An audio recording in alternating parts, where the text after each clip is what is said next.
Okay, so our next speaker is Rob Zellem, and are you going to use that microphone? Okay. Yep, that's fine. He is going to talk to us about Roman, the Nancy Grace Roman Space Telescope. All right, everyone, thank you so much for having me. I am the communications scientist of the Roman Space Telescope. I was at the first Know Thy Star conference. I was a young, bright-eyed, bushy-tailed postdoc. And now I quite honestly have my dream job of really being able to talk about Roman and other awesome NASA missions to all of you. So I'm really excited and honored to be invited to speak here today. The Roman Space Telescope, I just titled this slide, that's Infrared Science for All, because one of the things that I'm most proud of on Roman is all the data will be immediately public to everyone and anyone across the world. Any of you in the audience, any of you watching online, anyone in the world can get the data as quickly as I can, and I'm on the project science team. So it would be remiss if I talked about Roman without mentioning its namesake. The Roman Space Telescope is named after Nancy Grace Roman herself.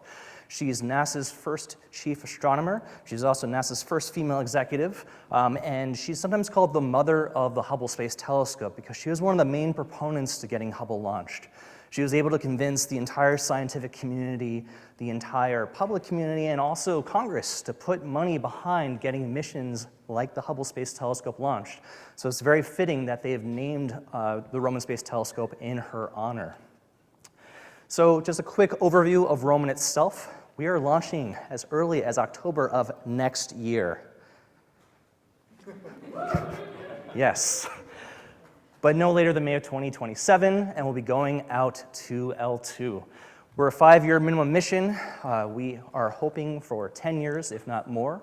We have a 2.4 meter primary mirror, so it's the same exact mirror size as the Hubble Space Telescope.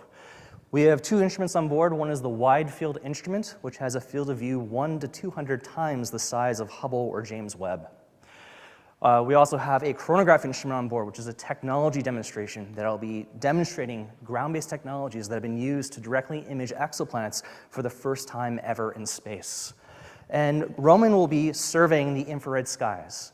So while we're going after the expansion history of the universe and growth of cosmic structure, so looking at cosmology, searching for new populations of exoplanets, Roman's predicted to discover hundreds of thousands of new exoplanets, and doing anything for infrared astrophysics. If you do infrared astrophysics from 0.5 to 2.4 microns, Roman is for you, and you can use the Roman data. It'll produce both photometry and spectroscopy, and all that data will be immediately public to everyone.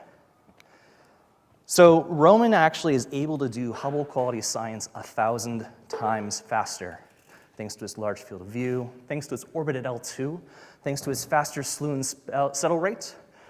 Each of the Roman WFI images are about half a gigabyte big, and Roman will be downlinking at least 1 terabyte of data a day. That's a bunch of Minecrafts, right? Coming down daily to our servers. So we actually have our own ground-based network. So there'll be a ton of data that'll be providing the basis for transformative science that all of you in the audience will be able to work with. So here's all the highlights of Roman up front. It's a ton of text. For example, we're making excellent progress towards an October 26th launch. We're on time. We're on schedule for that launch right now. We are on budget as well. We just passed our systems integration review, so we're in phase D, which will take us through launch and commissioning. We passed our missions operation review. We have just started defining what Roman will be doing. I'll be talking about it in a second. There's lots of opportunities to get engaged. Again, this is too much work, so here, Roman is on budget, on time, currently aiming for an October 2026 launch next year, oh good lord. And you can get involved right now. So here's some really cool pictures that were taken recently at Goddard, where Roman is managed and being built. We just passed a big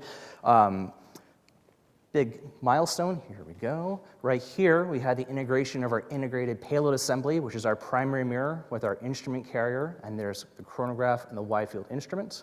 That was mated to our spacecraft bus that contains our propellants, our hard drives, a lot of our communications, our high-gain antenna. So that just happened in mid-December. And right here is a picture taken before that integration. There's a great view of the wide field instrument, our primary instrument. And then the chronograph instrument over here, which was built out here at NASA JPL. So again, the Roman mission objectives are to do wide field infrared surveys. That's our main bread and butter. For this audience, you'll probably be most interested in things like the exoplanet census. Again, we'll be discovering tens of thousands of planets using microlensing, hundreds of thousands of planets using the transit method, general astrophysics surveys, and then one thing that I was lucky enough to work on when I was back here at JPL is the chronograph technology demonstration, where we'll be able to take an image of a true Jupiter analog from space, perhaps the first time ever. So our observations enable our Roman mission objectives. We have these 3 core community surveys right here that are being defined right now. And a lot of you have been working on these 3 core community surveys are in the audience right here today. We have this high latitude wide area survey, a high latitude time domain survey, and a galactic bulge time domain survey. And each of these 3 core community surveys just submitted their reports about a week or so ago to our Roman Observatory Telescope Allocation Committee, asking for basically a small, a medium, and a large ask of time. So Roman science is being defined right now by community members in this audience and throughout the US and the world.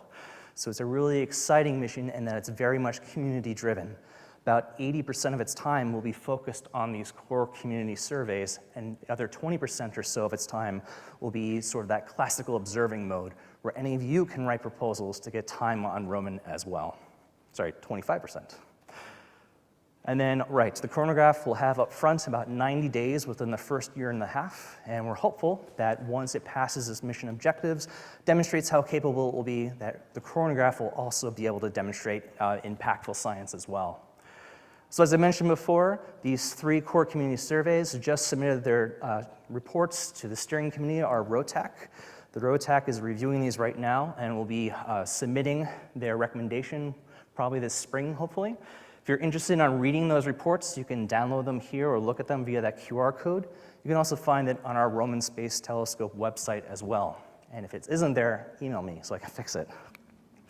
And eventually, we'll have a galactic plane committee as well that'll be writing and giving the recommendations of providing a survey of the galactic plane in our own Milky Way galaxy. So again, more towards this audience, know thy star, know thy planet, right? We have many exoplanet-focused and adjacent funded teams. For example, this Exoplanet Survey Project Infrastructure Team, Transiting Exoplanets Survey, which will be discovering hundreds of thousands of planets using the transit method, and the Galactic Bulge Time Domain Survey, studies looking at spots, faculae, and ages, and astroseismology. And there's also some posters that have been looking at potentially doing SED spectral fitting, such as Alison Duck will be doing potentially with Roman data, and to really help us better understand these stars so that we can better understand these planets orbiting around them. All right, so let's get to the chase. You all are interested in getting budgets and winning money and getting paid, right? You're all that asleep? Good Lord, folks, come on. This is how you get money from NASA, right here. So we have a call for proposals right now. Proposals are due March 6th. We'll have funding for a wide field science team and chronograph community participation program teams. For more information, you can scan that QR code or go into NSPIRES right now to look up to it, but there's some nice pots of money that is going to be going out where folks can help us make sure that Roman operates as good as it possibly can. So any of you can start getting involved in that right now. I'm seeing some cameras, so I'll pause for a second. Okay. But if you're not successful in that call, there will be another one for a guest investigator program. And this is very similar to the GI programs that are running on things like tests, for example. And I think I've been told is that there will be roughly an order of magnitude more funding in this call as well. So if you're not successful in the Roses call, there will be more opportunities for you to get involved and get funded to work on Roman data to make the mission as successful as possible. So that's potentially going to be released this fall. And management of this program is being led by IPAC, and that's leveraging their Spitzer heritage and experience as well. Also, you can start getting engaged with Roman right now. If you're interested in the mission and want to learn more about it, we have what's called the Roman Forum. Thank you, yes. We use there's so many Roman puns out there, yes. The Roman Forum and WFI working groups, scan that QR code right there. But if you go to this website, there's many, many opportunities to get involved with the project infrastructure groups, the community participation programs, to getting involved right now on Roman before we launch, and then even beyond. You can also start getting engaged with this. This was just recently formed or announced at AAS, so I don't even have the website link for this, but they're forming the Roman Science Collaboration, which is going to be fostering scientific groups to collaborate with each other across the Roman mission. So basically to make sure that folks are talking to each other so we can maximize the science output of Roman. So stay tuned for announcements about that. You can also, one way that folks will usually be working with Roman data is through the Colab Cloud, through AWS services. Because again, each of those Roman images are half a gig big, and my Mac will not support that, which is great. There's the Roman Research Nexus right here, and they had these great workshops on them at the last AAS, and it's really exciting that they're building the tools right now to make all of your lives easier with working with this Roman data. Also, if you're interested, you can get started participating in the chronograph as well. There's the chronograph participation program, and right here are all the chronograph working groups, or WGs. If you're interested in getting involved in the chronograph, you are invited to reach out to any of these awesome folks, such as looking at polarimetry, observing how CGI will observe and when, getting information about the hardware on board, and also data reduction in simulations working group. So really, all these folks are very much in that community mindset of wanting to build Roman together, to work on it, to get as much information as we can from all these data sets and make this an amazing resource, not only for the US community, but also the entire world. And that's one of the things I'm most proud of, is being able to work on this mission where all this data will be immediately public to everyone and anyone. So I'll leave you here with some cool hardware photos, and last but before least, go birds. Thank you.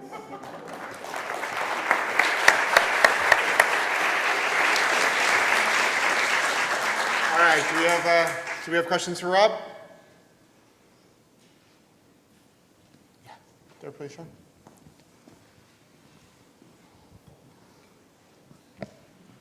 What types of tools are going to be in the Roman Research Nexus?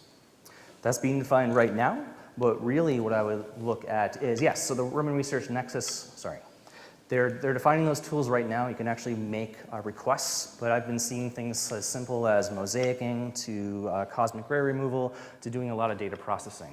So any of that sort of, if you think you get data from James Webb or Hubble and want to do those sort of base analyses of combining data together, or even getting data from the online cloud, this makes your life a lot easier. And since this is all on Jupyter notebooks, you can then actually add your own code and contribute to this if you wanted to as well. And really, it's sort of like crowdsourcing, right? Some of these Roman processing. So it really makes your life a lot easier to work with Roman data, regardless of how old your laptop is and needs to be replanted soon. Thanks. Back, Kevin.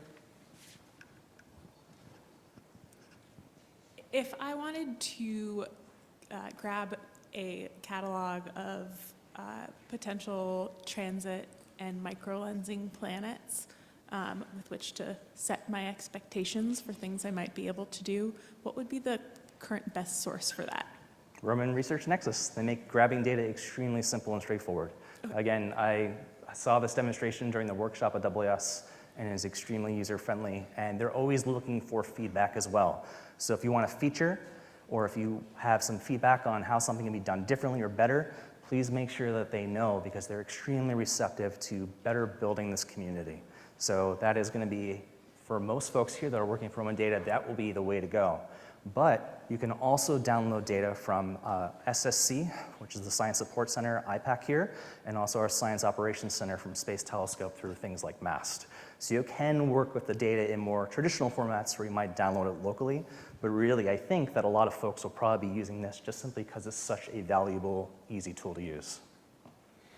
The only thing I would add to that, Elizabeth, is that we're going to integrate the candidates and the planets into the exoplanet archive and the ExoFOP.